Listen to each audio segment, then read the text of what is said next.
Welcome in, everybody, to the Real Ballz Podcast. I am your host, Ryan Squires, here to break down all kinds of cool stuff for you on a Friday edition, September 21st. Today, I want to cover something that I don't typically do, and that's go into theory, go into the future, and not necessarily go off the fact. So, I really want to dive in, but I got a lot to go over.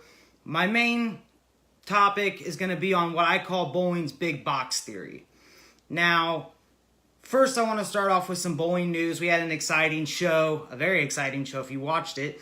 I unfortunately had to watch the replays because I don't get the CBS Sports that it's on. So I wanted to make sure to get to that and congratulate Maria Rodriguez on her first PWBA title. That's pretty awesome. It was from the replays I saw, it looked great. 236 to 228 over Kelly Kulick, who really had a good year. Kelly Kulick, I mean, she just keeps battling on. Seems like she's so close each time. But Maria Rodriguez, congratulations to her for her first title. What a title to win. She walks away with $20,000, which is that's a hell of a prize for the PWBA to be paying out, and it's exciting. You can see that things are starting to pick up some momentum for the PWBA, and like I said it would be exciting, and that was definitely an exciting finish. And the one thing that they just don't fake on the PWBA, and that is emotion, that is reaction, that is excitement, and it is just it's so real, it's so just gripping when you actually see it live, and when you can see it, even when you can see it on TV, in person, whatever it is, the excitement that's there, you cannot fake it. So congratulations to Maria. I want to go over a couple of responses to my previous podcast from Wednesday, in which I haven't been online because I haven't been feeling the greatest the last couple of days, but I haven't also been online because I knew there would be a lot of response to Wednesday's show, and there was, and I'm happy that people watch it and they go back and forth and whatnot. But I didn't want to be online a whole lot simply because I know that anytime you go over certain pro shop topics, the response is usually not necessarily based on factual facts, but it's based on what everybody's opinion is, and not everybody is created equally when it comes to having good opinions. Some people are just dumbasses, and we've covered that. And so I knew there would be a response one way or the other, and I had a lot of people who were in agreement, but then I had a lot of people who responded in different ways in which I expected them to respond. But in each one, I covered what I consider to be factually true, and that the biggest issue that was presented to me was price guilt, as I said, from pro shops, but also quality of work. So let me go over the first two there before I move on to what I want to talk about today, and that is the price guilt. I had so many people tell me, you can't get those prices, or that's too high of a price, or it's not worth this much. Well, kind of my point in a way is you're right. It's not worth that much. In the grand scheme of things, you're trying to price yourself at a price point to where it is no longer worth it for someone to buy a used ball. That's the whole point.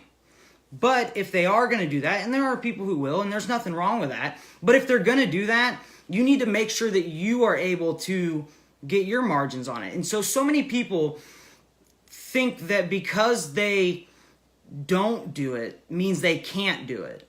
You absolutely can. They said, we can't turn a customer away. Well, actually you can. You can easily tell them that you're not going to do the work unless they want to do it correctly.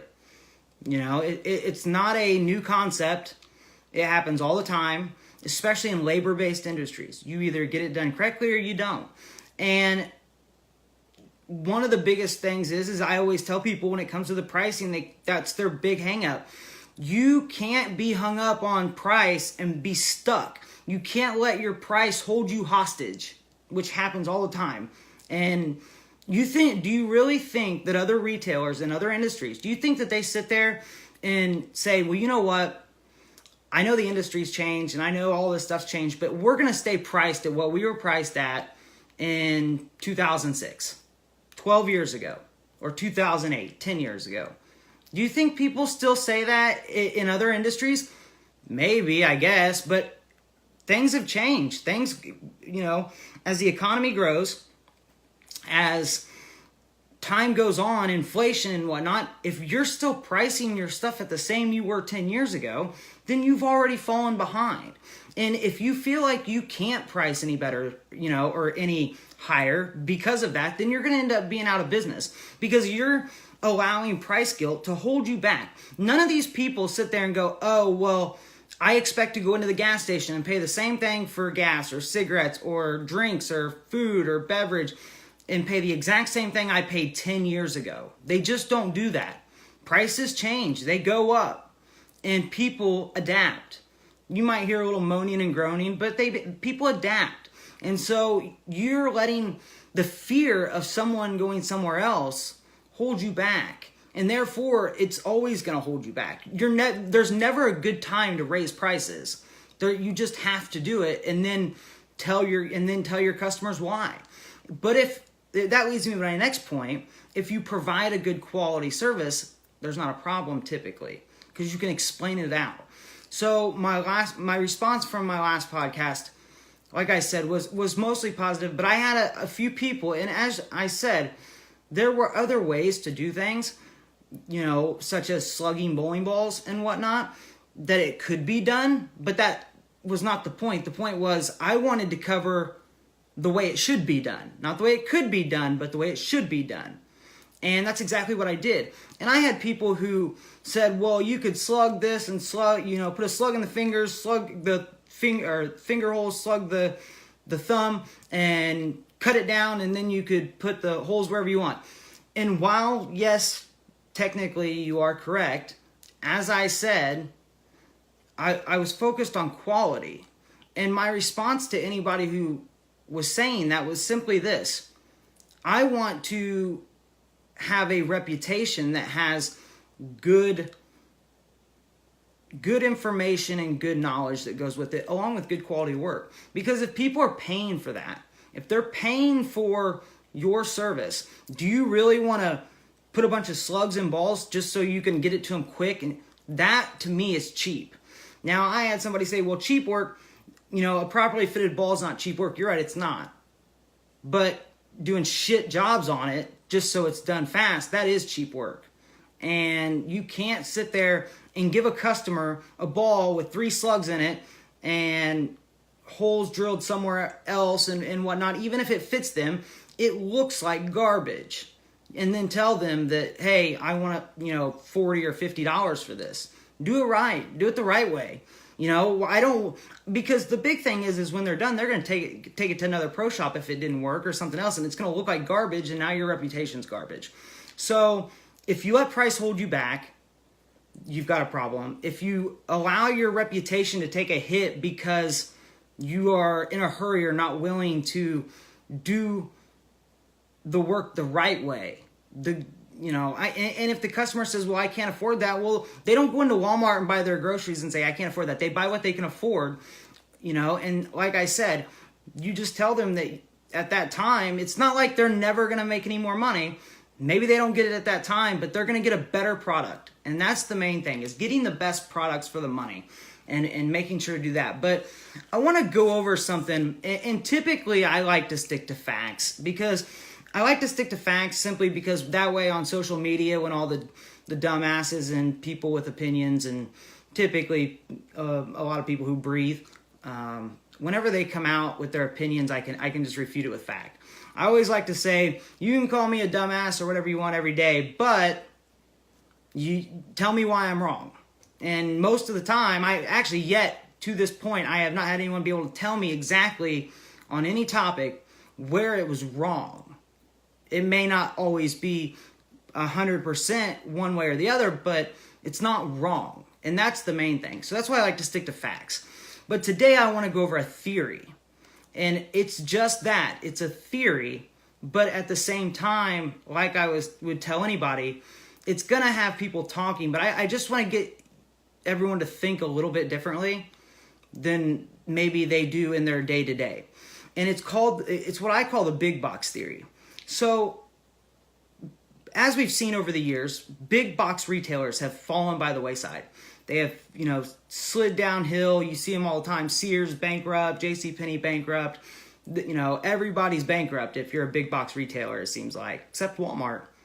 But in bowling, we've never really had a big box retailer. We've struggled just to even have retailers in the pro shop business, whether, particularly outside of bowling centers that would be considered retailers. So what I call the big box theory is simply saying, is there a way in bowling, or is it already in the process, where we're testing a model of trying to basically streamline production, streamline sales, and put the power of the sale, especially in the pro shop, into the hands of a select group of individuals? And what I mean by that is basically what it would be a multi-step process. The internet sales increase is the first step, and we have seen that over and over and over again. And that's fine, especially with Amazon and personal websites and things of that nature. We've seen it over and over again. But what we are missing a lot of is that a lot of the smaller shops are closing their doors, whether they're in bowling centers or not. Now, if you ever notice, a lot of these smaller shops, they don't have the clinics, they don't get the good pricing or the good deals, but they also don't get the reps that come in. And I got to thinking about this the other day when somebody was talking to me about how their rep would go visit the shop down the road, but they wouldn't visit the shop that was a little bit smaller, but not too far away. And I got to thinking, well, why would that be? Why would they do that? Why would they only go to that one? And the first thing, obviously, that comes to mind is that when you have only so much time, you're obviously going to want to visit either one, the people who don't support you to try to win them over, or two, you're going to try to visit the people who make you the most money. Okay, so like I said, if you've watched the show before, I've said before, time and time again, that distributors in time are going to either merge or purge. One of the two. They're going to either disappear or they're going to merge. And more than likely at the end game, they'll end up being gone anyway. But with staffers and everything else, these manufacturers have been able to streamline a way of doing sales through the internet. And as they continue to be able to do that and continue to be able to cut out the distributors, more and more power falls into, one, the manufacturer's hand, but it could also fall into the power could fall into the hands of a pro shop operator or a select few pro shop operators. The pro shop operators who we've discussed that get the better pricing, that get the better deals, that get the reps that come in. And when I say big box, and I don't mean Walmart big box style, I mean something like a larger store like Jeff Ussery did out in Kansas. Okay, so he's got a large store out there, and there's others out there too. And I've been to quite a few of them. You look at David Haynes out in Vegas; he's got a great, style freestanding location. Ken Keegan, and those guys, they've got these stores that basically make bowling a retail store, and it's not in a bowling center. It can stand on its own, but is it getting to the point now where in big cities we could argue that certain pro shops could fall by the wayside in order to power up one big pro shop in a city backed by certain people? So it's a multi-step process. I'm going to go through this process, and I've thought this through quite a bit and tried to, there would be a lot of details, but the overall steps that I've gone through. So the first step would be that technology evolves and it creates a new cycle of business. All business is cyclical. So we're into a new cycle. We say, okay, how do we continue to make certain people more powerful, and what's the effect? Now, the delivery system has become easier. We went over that. Now, step 2, distributorship shrinking. Went over that. Manufacturers begin finding new ways to contact customers, which we are in the process of. We have done that with staffers. Before, pro shops had reps that would come in. Some manufacturers still do, some don't, but they rely heavily on their staffers. Now, as you start to go into this, remember, this is a theory, but at the same time, a lot of the smaller shops would argue that it's a very likely possibility. It could be 10 years, it could be 20. It just depends on how fast technology evolves. But manufacturers in step 3 would find select operators, such as the ones I named before, or the ones who have multiple locations, to partner with. And they can partner with these operators and basically release and build what I would call bowling's big box stores. But it would only work in larger cities typically, because you're going to need a big enough bowling population to support it. But what it's going to do when you go into step 5 is it's going to combine the power of the pro shop and being able to do the labor and whatnot for that city, and as well as being a distributor for that manufacturer that's backing them. So in a way, your pro shop operator actually gains a little bit more power, but there's just going to be a lot less of them. So instead of a city having 6 pro shop operators, and they're all fighting to get this deal or that deal, Storm or Brunswick or somebody comes in and they say, hey, we're going to back you, pro shop operator guy. It'd be like, no, it would be similar to Storm coming into Indianapolis and saying, Ryan, we like your work. We're going to back you. And we're going to either consign product to you, or we're going to give it to you at such a steep discount that no one else can afford to compete with you. And we're going to keep you constantly supplied with all the new stuff so that you can sell it at a price till basically the market around you falls over, or it just can't continue to go forward. That way, everyone in the city is driven to a select location or a bigger box location. Now, a lot of people say, well, I would never do that. I would never go there, here, or there. Okay, that's fine, as long as you have options. What happens when the places around you start closing because of lack of business? And similar to that, it wouldn't just have to be one brand. So you could argue that in each city, once one manufacturer partnered with a pro shop, you would quickly have another manufacturer wanting to partner with another pro shop. Now, if this sounds familiar, it sounds familiar because this is exactly what happens in the car industry. This is exactly what happens in the car industry when you franchise car dealerships. So what's happening is I feel like it's being tested in numerous markets, and it's basically saying we're going to partner with these bigger operators. We're going to give them better deals. We're going to give them better camps. We're going to give them players. We're going to give them things. In exchange, they're going to heavily promote our product. Now, it's also happening in other markets because of staffers. So no allegiance whatsoever, but because of staffers. So why would they do this? Well, for the manufacturer, it's an obvious reason. They want to get all the business in that city, as much business as possible. From if there's an operator in Las Vegas that Storm or Brunswick has, they want to get as much of that market as possible. So they're going to find an operator, probably the biggest one in the city, and say, we want to partner with you. And they're going to try to close everybody down around. And then that way, they can say, come to us. But the manufacturer has the biggest benefit from this. The manufacturer gets by because the traffic in that city, they can now gauge per market and say, we own X amount of the market, comparative, and go city by city, basically saying, you think Ford can't gauge your sales city by city? You've got to apply to get a dealership. You've got to go through all kinds of different loopholes and pay fees and everything else. So it's a huge benefit to the manufacturer because they could sell franchises basically and say, look, if you become our franchisee, we will back you with product.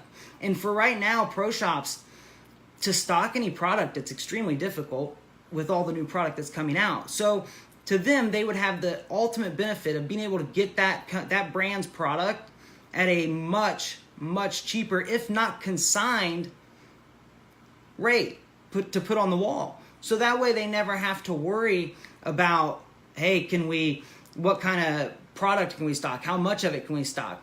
Because like I said in my last podcast, a lot of the pro shop profits have come from labor.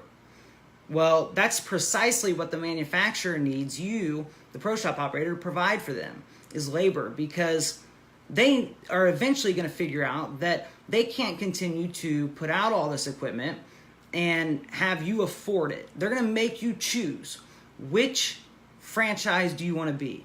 There's a reason that every single brand has an entire lineup, top to bottom. You know, they don't have 6 balls on the market anymore. No, they've got 16. And there's a reason for that. They want you to have only their brand in stock. They want your store to be their store. And essentially, that's what I call bowling's big box theory that's being tested out, is having larger stores, real stores for bowling, but eliminating a lot of the smaller shops and no longer having those shops having a store. But having a store is very expensive, and a store would not be able to function with the margins that are available with so much competition around them, and still buying everything at the regular price that you would buy as a shop.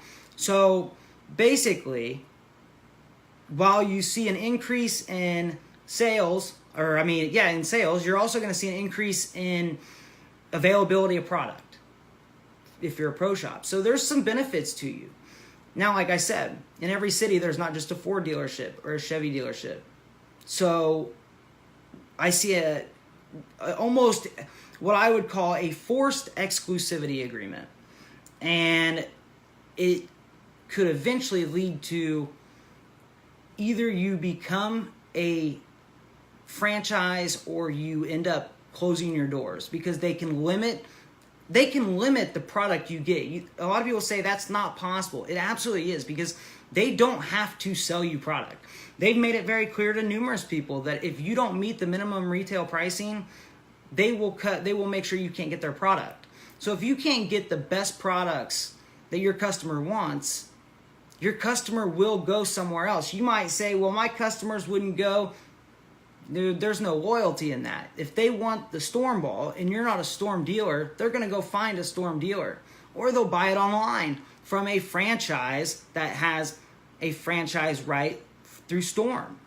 That's my whole point, is that while so many try to carry everything and appease each brand, as you've started to see, particularly with pro shops that have staffers in them, the exclusivity has continued to grow, but not necessarily in the forced sense, but in the sense that you're making yourself exclusive with no benefit other than being a staffer right now.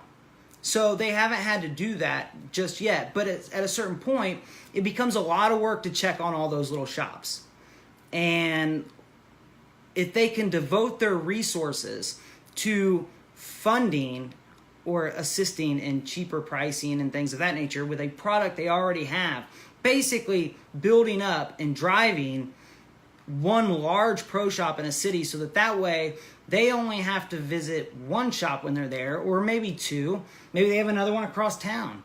Excuse me.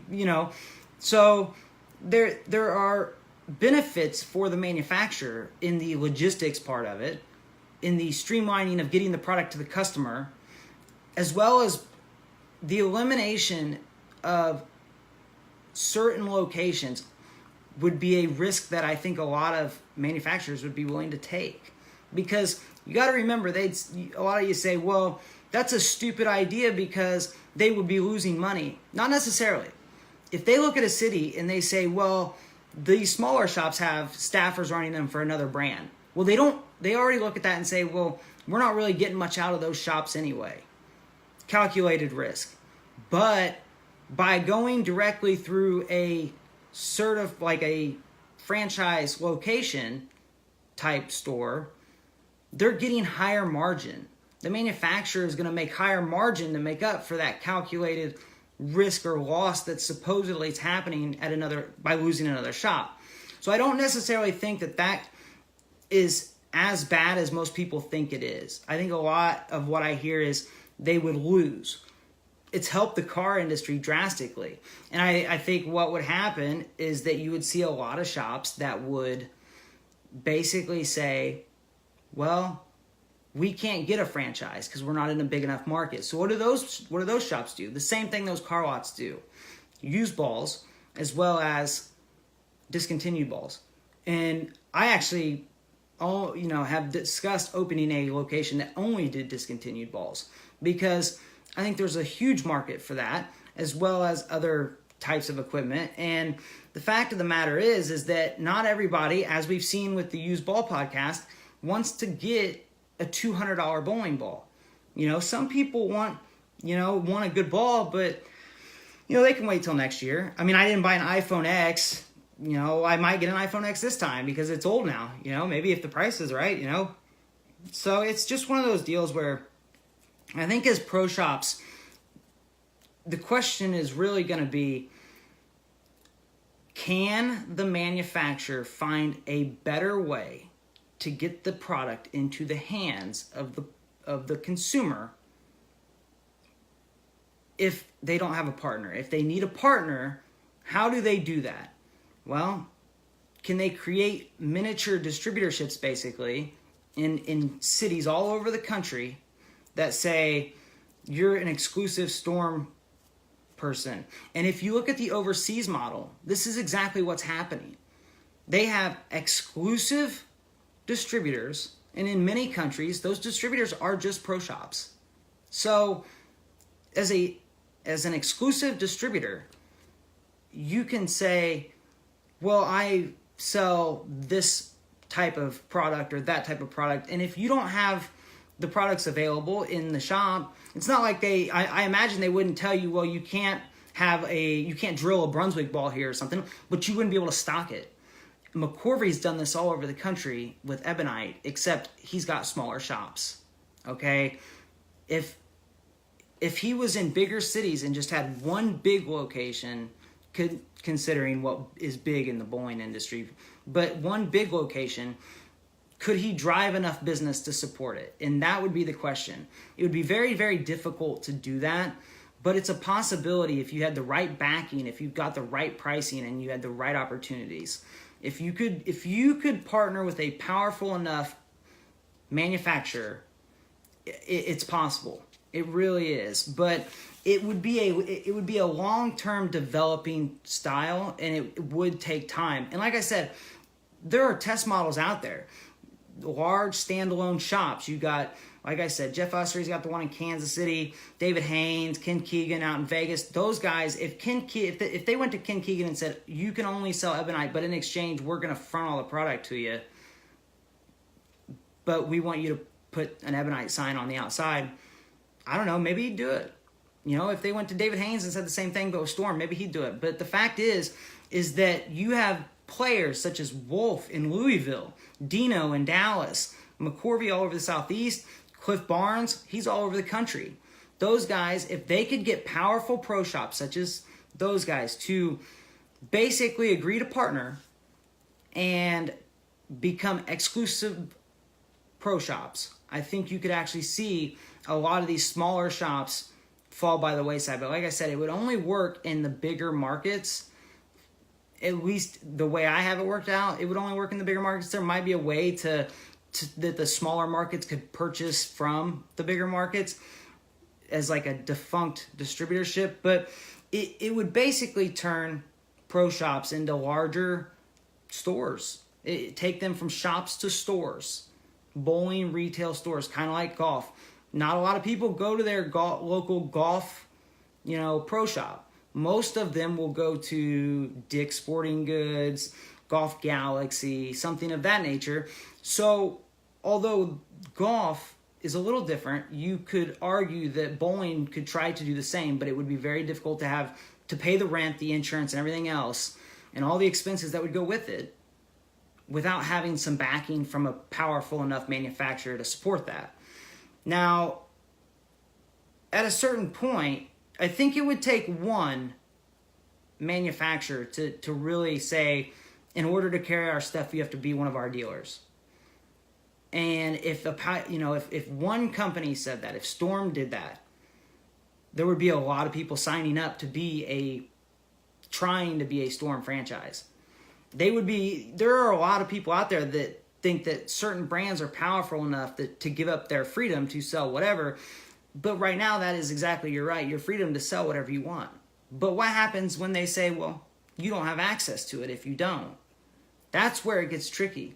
Because once you cut off access, people are more likely to sign up or try to. And then it gets to the point where basically if you want to open up a store, you've got to see what franchise you can get. You don't want to get the 900 Global franchise. God, that's a bad franchise. That would be a shitty franchise to have. You talk about, hey, congratulations, we're awarding you with, the Jet Bowling Ball franchise. Well, congratulations, you just signed the papers to put yourself out of business before you ever open the doors. So, it would really come down to making sure you had the right partner.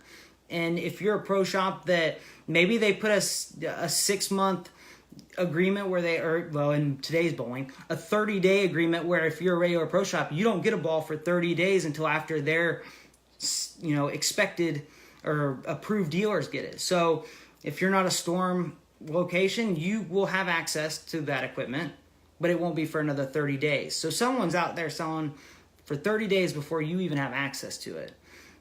There's a few different ways it could be done to benefit both the manufacturer and the pro shops that sign up. But you got to remember, you could argue that the pro shops have all the power, but the fact is they don't. The manufacturers have all the power. They can dictate what you sell, when you sell, and how you sell it. They can dictate your price. They can dictate if you have access to it. I mean, there's no power for the pro shop there. So the pro shop is going to try to partner up to the best people it can. And you see that already. Already we talk about pricing and things of that nature and how, this backdoor deal was cut or that one, whatever. The fact is these are pro shops trying to partner up with somebody to get the best price they can because they know they need it. And that's exactly what's already happening. So what's it going to take to just be a little bit of paperwork or something to say, hey, if you're, if you're one of our people, we're going to get you the equipment first. If you're not, those guys are getting it first. You don't want to be, second. Do you want to be getting the ball 30 days after somebody else because you're not one of their retail stores? I mean, by the time you get it, they'll have already released another ball. Think about that. There's ways that the manufacturer can control what you sell and whatnot and really drive you to make you be a partner. But like I said, this is a theory. They're going to continue to build their lines. We know that. And they're going to continue to try to make a product for everybody, for every circumstance. That's why you have so many available products, because they don't want you to carry 10 different single bags, or four different kinds of tape. They want you to carry only theirs. They don't want you to carry 5 different brands of cleaner. They want you to only carry theirs. Same with bowling balls. Same with anything. Shoes now. So the fact is that they're already driving you towards having only one brand. Only one brand are you supporting. Now they say, hey, we offer your guys in the pro shop, staff contracts and things of that nature. Well, guess what? That's my whole point. Now we've got brand allegiance for the entire pro shop, all based to one group of people. So you're going to continue to see, I think, that model evolve. And when it comes to e-stores, they could do the exact same thing. So the only difference is if a shop is big enough and doesn't want to align, or an online retailer, they could go private label if they really wanted to, and then that would benefit them in their own brand. That's why I always tell people, you can't put all your eggs in one basket and say, I'm going to build my business based off of somebody else's product like that. Because if you do, you are basically saying, if I only am willing to sell Storm, what happens if you're not one of the chosen Storm franchises or whatever? Well, guess what? You don't have any allies or allegiances or any connections with any other brands, because you wouldn't hear them out. You wouldn't talk to the people. You wouldn't, try to network at all because you were so brand loyal. Then in the end, the brand wasn't loyal to you. So just remember that it's your business. Run your business the way you want to run any business. Run it like it's not a hobby, like it's actually actual business where networking is involved, where you need to meet the right people and talk to people and help your customers get a good reputation and do all those things. And in the end, the most important thing is grow. Show growth. Show that you are growing in your market. But don't put all your eggs in one basket and align yourself for no reason. If you don't have to align yourself with one group of people unless they make you, then don't. There's no reason that you should. And in this theory, it's basically saying, a brand saying, we're going to give you the city. In exchange, we own you. Well, you're going to get benefits, they're going to get benefits, but I think their benefits far outweigh your benefits. You might make a little more money, but you are now a slave to that brand. You are stuck with them. I am sure there are numerous times when a franchise owner of a Ford dealership or any other car dealership said, God, I wish I wasn't forced to carry that car. Or I wish that we didn't have all these recalls. I wish that car looks way cooler, that Chevy over there. I wish we could sell that. But instead we're stuck selling this Ford, or vice versa. And I think that that's what you could see in that, if you look at Boeing over the past few years, time and time again, what's one thing we know about Boeing? It's that some balls are very successful and some are not. And what happens if you get the franchise that doesn't have any successful bowling balls out at that time? That could really be a problem, especially for your sales. So it's just a couple things to think about. Like I said, it's not a proven fact. It's just an observed theory that I think could really come to fruition, in the sense that so many shops are willing to do it already for nothing, for no other reason than to say, I am loyal to this brand for a couple bowling balls or whatever. So what would stop them from saying, I'm loyal to this brand simply because they gave me the rights to this city or whatever it is? Just remember, you say, well, they can't do that. They can stop you from getting any of their product. So it could be good for business, and maybe the only way to stay in business. But make sure you partner with enough people that you have relationships everywhere. That's the most important thing, is network, get relationships everywhere. But look forward down the road where, like I said, you see retailers and you say, okay, this big store open, or this standalone store, first of all, can we establish that the standalone stores are going to make it? Then can we establish that with the right backing, they can not only make it, but they can thrive? And that's really going to be the key. Like I said, there's no guarantee that the standalone stores will make it. And that's a big calculated risk. That there's going to have some calculated risk in it for both parties, but there's no guarantee that they can even make it. So it's just going to take time to figure out if the model even works of the standalone store like that.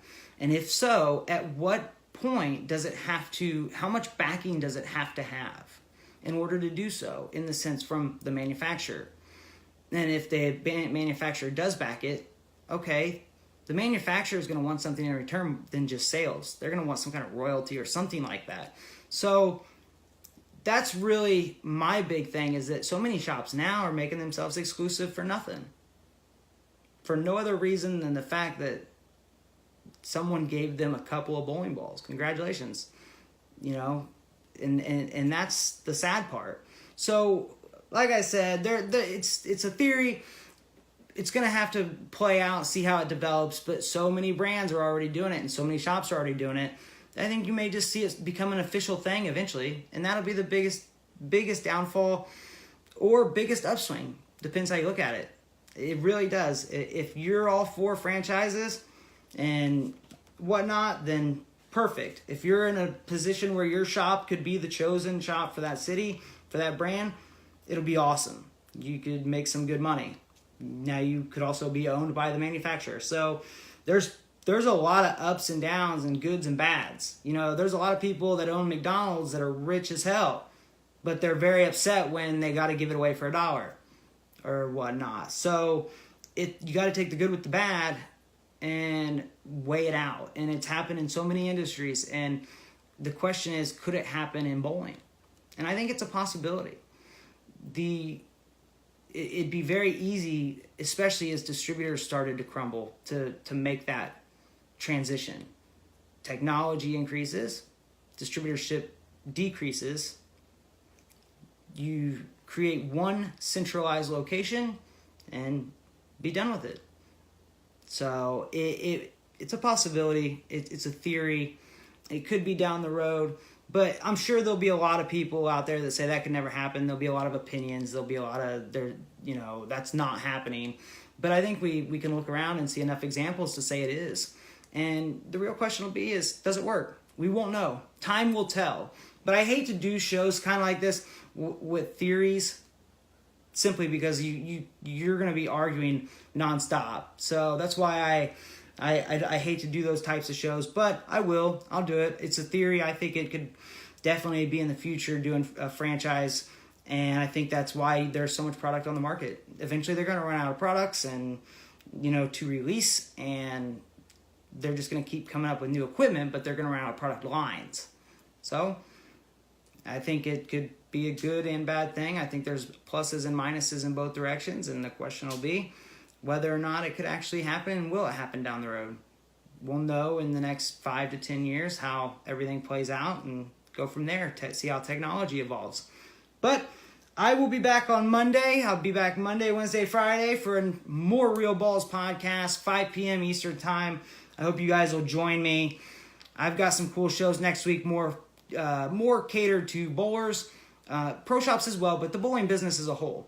And, how the entertainment industry has affected everything and whatnot. So I hope you all will join me next Friday. Like I said, next week, Monday, Wednesday, and Friday at 5 o'clock Eastern Time. I will be in here and I will be kicking ass and, making sure that everybody knows what's going on and going over some cool stuff and developments. And I try to stay away from these theories, like I said, but if you come at me on social media and tell me your theory, make sure you have it backed up by some kind of evidence, some kind of idea that it could be happening or whatnot.